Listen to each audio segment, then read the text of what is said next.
Tant que chef de l'État, c'est un message qu'il a donné.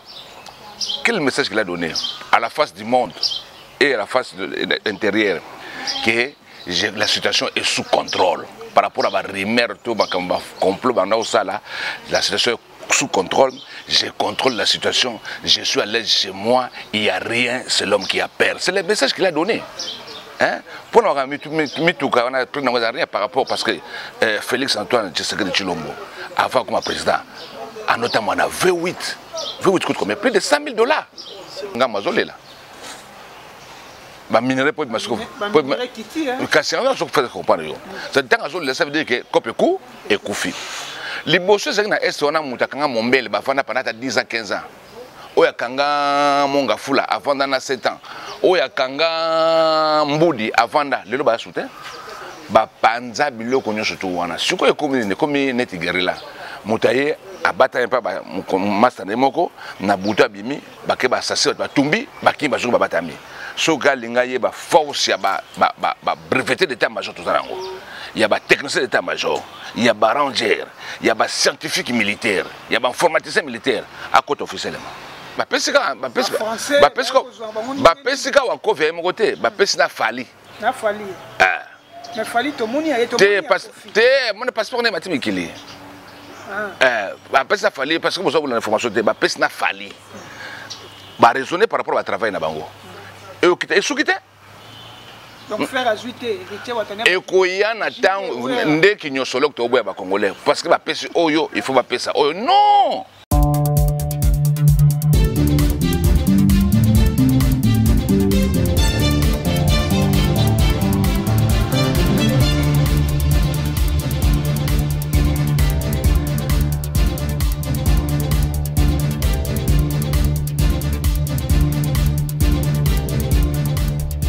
Monsieur Michel Bonde, bonjour.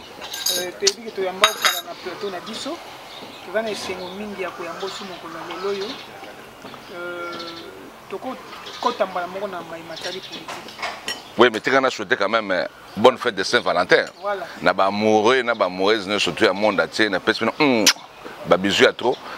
Merci. Tola la gito la muki na tongo. Oye ba tu ba souhaiter ta ba respect de Saint-Valentin na basi na bango kasi ba mo ba ko commenter motuka oyo chef de l'État sombi à 3 roues. Ato benga ngoso ki Jack Black. Ouais, tripier wana. Ouais, 3 roues. De 3 ouais. Yo za analyste politique. Est-ce que tout le baïza une politique to congolais aligné ko soutenir biloko mingi? Est-ce que chef d'État ko zanga $30 000 to $40 000 c'est procurer motuka wana? Mais moi, na ozo kana ozo ba papa ozo ba na chef de l'État Félix Antoine Tshilombo Tshisekedi akola na ndako alibinza. C'est-à-dire abotama na maboko ya ba accoucheuse ya mindele kolongwa na hôpital Ngale Mati na Villa na Gombe. Erwana Kalina. Azamwana atamboli na ba limousine depuis au mwana. Azamwana alia na mesa table dressée depuis au mwana. Azamwana ba chauffeur mindele ba kumbe na baboya mindele depuis au mwana. Mwana mikili ya tongo. Alors so mutazo sutukela ye na mutuka wana ezala ngo soki ba 35 000 to 40 000 $. Nga moni ke bazangelo ka osala. Net ba rater mo pepe na bangwana bangwa lekisa wana nde bandolo bisango biloba. Mais le problème c'est quoi? Tant que chef de l'État, c'est un message qu'il a donné. Quel message qu'il a donné à la face du monde et à la face de l'intérieur? Que la situation est sous contrôle. Par rapport à la rumeur, complot, la situation est sous contrôle.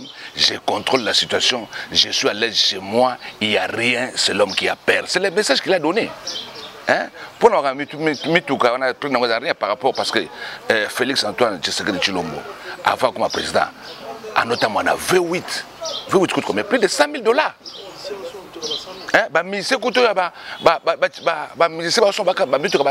000, 200 000. Il y a chef de l'État. Non, pas communiquer à la Mouka, on va comparer par rapport à Ndenge, à Côte d'Ivoire, bah, qu'on somba ambulance, bah, qu'on tonga rail, mais bis ah, on a raïté, ambulance c'est ça, mais chef de l'État qu'on somba mituka. Le chef de l'État n'est pas machin. Il a une vie privée.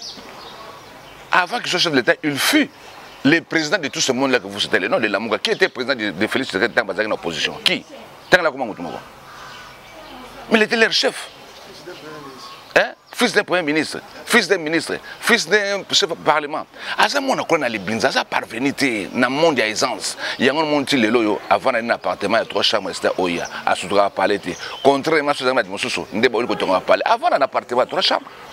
Donc, on a un message, un message que la situation est sous contrôle, il n'y a rien, c'est l'homme qui a peur. Vous comprenez? Concernant mon lobby à Abidjan, ma cambo, il y a ambulance. Mais tout le monde détournement dans le ministère de la Santé, il y a 300 millions. Mais papa, le chef d'État n'est pas un magicien, il a des collaborateurs. Mais il faut un système approprié à contrôle. Il y a vérification permanente. IGF Azali. Bon, IGF parce que Mengala a proposé, et il y a simple. Au monde des États-Unis, vers 1949, 50-51, mafia qui m'a cassé les États-Unis, il y a un créé FBI. C'est-à-dire que a proposé mon Konzambo Kaboye. 1. Abandonnant nos systèmes maréchal. 12 heures Kaboye, ordonnance le ministre Libanda. 18 heures Kaboye, et bandit. Justement. Mais proposition dans des années. Ils allaient que au moins service à IGF. Ils allaient faire un service uniquement tellement comme un bon auditeur, co-inspecté, colandela makamba mi solo. Mais nalingi nazo proposer mon konzamboka ba komisango munene. Cela veut dire quoi? Bazwa ba inspecteur à chaque ministère.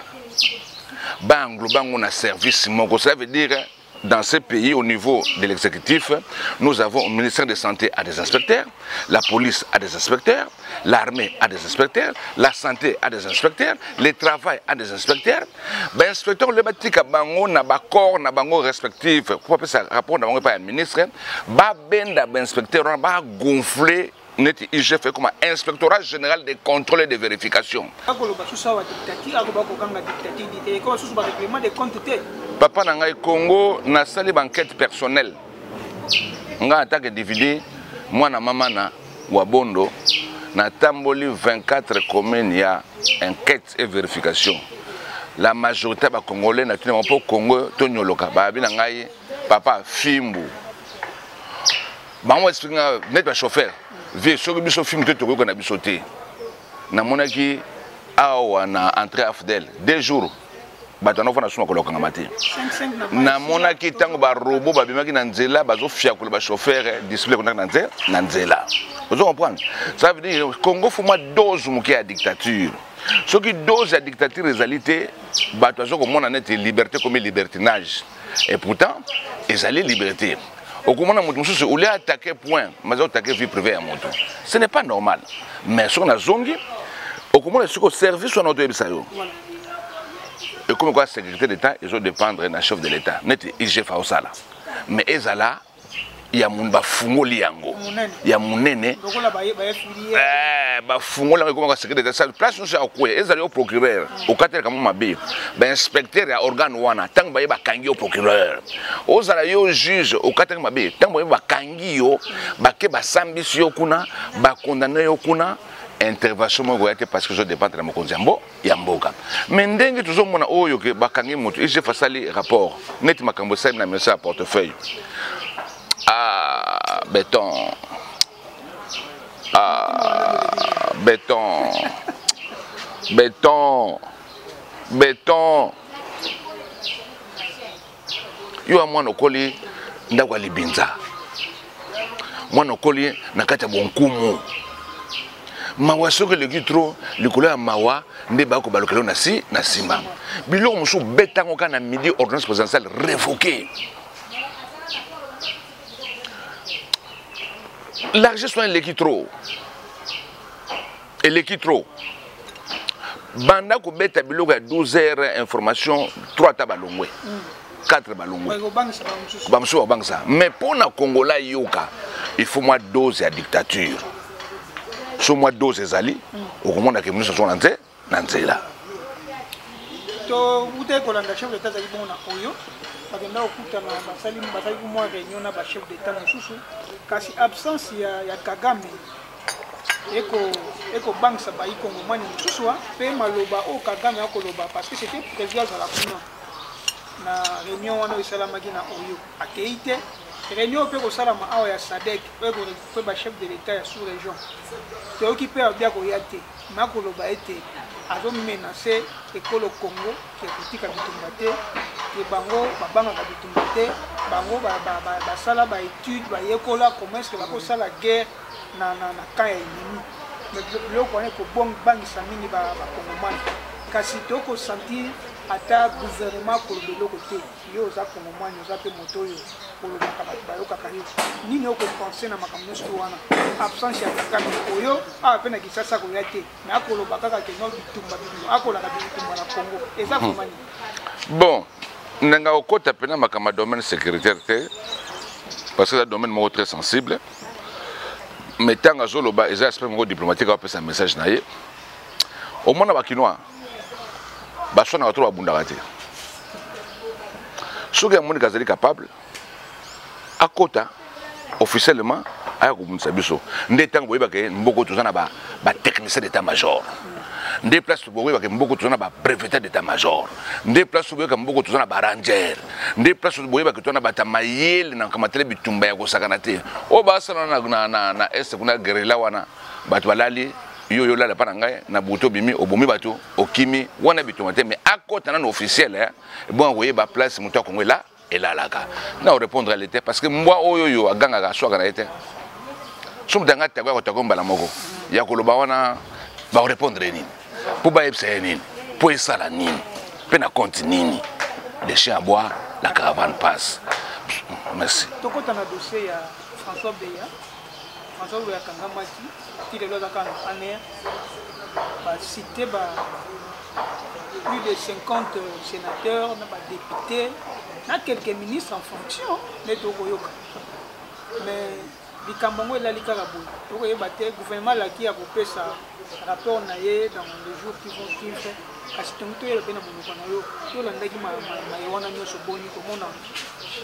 Chef de la sécurité, conseiller en matière de sécurité, chef de l'État, a impliqué dans le coup d'État. D'abord, nous rappelons que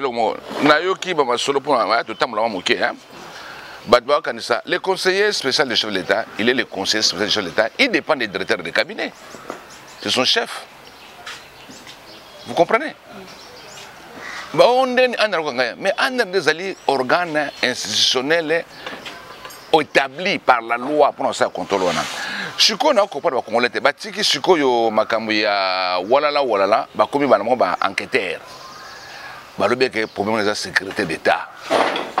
Baza ko sala ba enquête siko okopesa la vie nango côté nini somme d'après sa analyse par rapport au dossier on a ayibi na une sécurité d'état donc batika ba enquêteur basa musana bango so ça comme le baté fanda kima pourquoi les enquêteurs le makambo sangatina ça veut dire makambo wana bazo sambisa bato ba yatanga musala wana bon tanga ba osidi ça ba pesa compte rendu donc nako pesa vie sur côté parce que michopo ozanga tanzungu na habité sur sagana tobat tona céleri tona ail photo tika bacha na mesa tango tokolia to ba gwa ail leki to céleri zaidi ba kombo na zako bima oui mutako bi na téléphone aza suspect ba moni traçabilité appel na na téléphone ba ko benga yo ba tuna yo et lingo ba teka ba kombo so tengo ba jonzo zali coupable non. Et ça les point de vue par rapport à ça. Mais il faut attendre, auditionner, bloquer, à ce stade-là, dans un commentaire, on peut se passer par la sécurité d'État. Au sommet, au bassin conseil spécial en matière de sécurité chef de l'État, on peut se point de vue, je crois qu'il faut laisser le temps au temps, la valeur nous donnera le temps par rapport à ce qui s'est passé. Fandakawa, quand on a la période de Fatiawa, conseil aérien, on a basé Tambola. Tofandawa, école de guerre, c'est un casino, on a essayé de pas beaucoup faire. Tofandi Boyeono, marche d'endurance physique.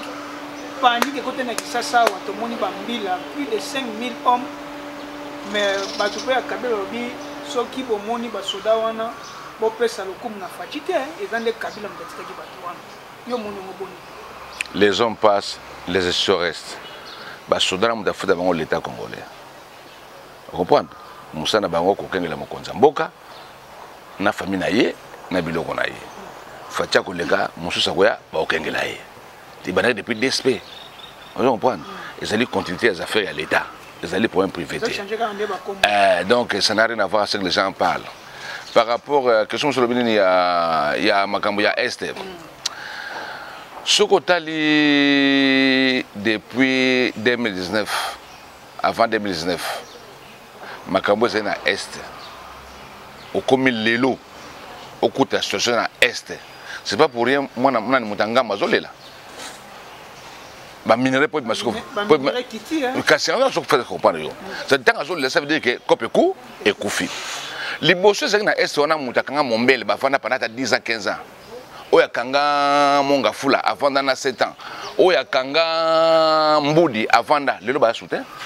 Ba panza biloko nyonso to wana. Siko ekomi neti guerrilla. Mutaye abata un peu master moko na buta bimi bake ba sasser ba tumbi bakimba zuko batami. So galinga ye ba force ya ba breveté d'état-major tout ça. Il y a des techniciens d'état-major, il y a des rangers, il y a des scientifiques militaires, il y a des informaticiens militaires à côté officiellement. Nous devons comprendre que RDC, pour le moment, 11e force armée dans l'Afrique. À côté de la pauvre père. Il y a un moment où on a toujours privilégier la politique de bon voisinage. Vous comprenez? Dans l'Est, au Kouta, balana, Angolais. Ndengeza na Centrafrique moi to côté na ba débat na ko sona sona zalité mais so mo zali pomba longola chemise côté ko bunda infiltré mingi ba ko kangaka ba to ba ko ne ko ravita yaka ba afdele rwana ba rebelle mingi zaka ba congolais na ya basi na ya mibali message nous ana ko pesa na bande ko na biso ba na est batika bonko ka ba mi boma to ba tumsusu nde ba zo ko bomanga ba oko bomisa mutu pona mbongo vanité de vanité. Vanité de vanité. Tino tangisa makila mutoto kata vina ye pono jambongo. Aussi ça peut makamambongo te. Pa o baba na makamambongo basili sango pété. Non c'est kana ba frère. O nyoso ya est bazali partout au monde. Basa ndé sensibilisation à makasi. Na comprendre te on a autant na réseaux sociaux on a tué autant. Mutanga zo sa communication, wa zo pensa vidéo, kolon mboka wana. Mais on dit que à travers le monde, aux alliés qui kamba mana bande qu'on a vu sur est. Nous avons une force de sensibilisation. Il y a que des mots non, Bobby Manamakamboana, concert de démocratie au loué au cas c'est bêtis conseil car nous Bobby Manakata rebelle. N'a mon mobilisation on a été. Vandi qui même sur Abomi, lobby. Ngala au Senga Bangoboy, battu sur est.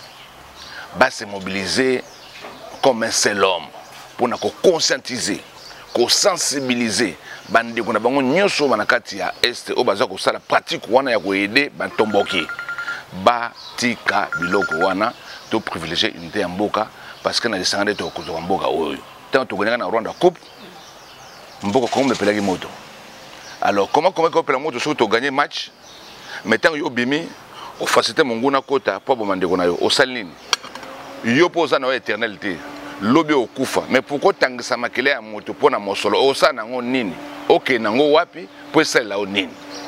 Je pense que c'est la conscientisation que je demande à tous les Congolais de sensibiliser, de conscientiser nos frères de l'Est, d'abandonner, d'appuyer les gens qui nous causent du tort, les gens qui nous causent la mort, la désolance. Je crois que c'est un signal fort que je lance à tous nos frères de commencer à conscientiser. De conscientiser beaucoup plus les frères de Bissau. Toi, suscité dans le Cambo et Italie, passeport diplomatique, c'est là que moi, nous, tant que je fais ça, je suis na Gims, kasi, lobby et l'équipe, tout le monde peut Antoine Kofi Olomide, a aussi peu que je passeport diplomatique. Grand Pételu continue. Yo mon nom boni bon. Le loco, ils en ont un yango. To mettre bis, bis nous sommes dans l'arena yi. O ba on mérite ngo ba ko joie. Nana yebiso ke subi wana. Tant ba pesi Gims ça da joie to la benine. Siko ba pesi wa kofi à mon côté, ba pesi na fali. Na fali. Mais fallait tout le monde y aller. Mon passeport n'est pas timikili. Après ça fallait parce que vous avez l'information de ma peste n'a fallu. Raisonner par rapport au travail na bango. Et au quitter, donc faire ajouter et koya na tango ndé ki nyosolo to boya ba congolais parce que ba pesi oyo il faut ba pesa oyo non. Hein? Mais où est la ambassadeur de la paix? Hein? Et ça c'est problème hein? C'est un problème mais ce qu'on pourra avoir ça un problème. Ça veut dire que ceux qui ba service ou ils ont ça le travail ou on a ko mettre ba mission ko élever on a rang. Il y a ba ambassadeur comme ambassadeur hein? Ambassadeur à culture. Ceux qui va étudier le scénario, quand ils ont une médaille, bah montre que c'est faisable, bah on peut ça bango. Il n'a rien à craindre. Il n'y a rien à voir là-dedans. On va leur donner ce qu'ils méritent d'en avoir. Parce que ça, la quand même fierté, mais ça, vous voyez. Le message, nous repère sur le mélomane. Parce que le mélomane, il y a Kofi, il y a Kofi, il y a Sepeli, mais il y a Ouera, il y a Sepeli, il y a JB, il y a Sepeli. Parce que l'idée n'a pas de ni nous repère sur le base à la calme, Fatih Beto a moins à Kini. A Mbumbuluté, a peine tout ça. Azaya, tu vas na kisasa, tu yebi parcours na ye. Bocha bal la terre, boko smutna mutako na ngonga na ye, ba service ça musa, musala. Tina ko s'agiter ezate. Po wera na jibe. Polémique basala kata mboka oyo. Makambo basala na lobite ke ba wankofi basala ngote. Mais o bango basala et très bilembo na kata bile ya bilembo. Donc basa bango poser, basa la calme. Ce qu'on va koki ba kobenga bango ba kozwa parce que tout le monde a que wera wuti mikila ye aleki na salon d'honneur VIP azo mérité yango jiba ye aleki na salon d'honneur VIP ou là les gaga côté biso les gaga vous comprendre l'autre linga yango wana donc moi élévation il y a considération wana alors bazo mérité yango ba kozwa yango ba service ça musala baza mo poser ba proposer à poser mojo ça au CPLA parce qu'avec Fatih Beton il y a toujours solution avec Fatih Beton il y a espoir avec Fatih Beton il y a l'élévation et puis avec Fatih Beton il y a le développement tout que na 145 territoires 145 territoires tout que nango na obangelo moka est-ce que msana comment pour tout monde qui bambisi yaki ba conteneur bambisi oh, stock on est 4 na ti basali moi planning mo boy. Mais ministre a plan na kamwa. Hein? Mon frère Christian Mwando, ministre a plan n'attend comme na yo. Yon des planificateurs, ozo planifier. Si ko mbisa ngo bino boyaki nango, essayer ka jour moko et bungi na terrain, prison nga zali ekenda wapi? Normalement surtout ça na FBI wana on a loba. Nde basabilaki ministre ya gawa. Yondo saki plan ngo zandeki nini. Na baina na ye sikoto kita ministre économie mais ngaso na démissionner beta au sala commande et yé ba conteneur et sali kaka jour mo bungi na terrain mais ngana o démissionner mais na ko tiba okena ba bureau ba osa musala mais moi ça me dépasse comment expliquer cela hein et bungi be mo na ti hein et à Sony yanga to senga boya chef de l'état banda ko beta biloko ya maréchal ya 12 heures révocation. Ça c'est un. De deux, 145 territoires, est-ce que le projet Wana est comme dans le territoire? Est-ce que mon Wana est comme le territoire Congo était élément? Mais qu'est-ce qu'il faut faire pour nous montrer tellement, le territoire est tellement, bon est bon en zélaté. Mais côté où est échec. Échec 1, il y a ministre à plan. 2, il y a ministre à économie. Il y a un inspecteur dans le faut matangumba bas recyclage bas déjà on organe mo munene pour contrôler ça honnêtement puis sincèrement. Merci beaucoup. Merci beaucoup pour ça ça alterne ba surtout ba fait mais bitumbate bitumbate le tumbate. Merci.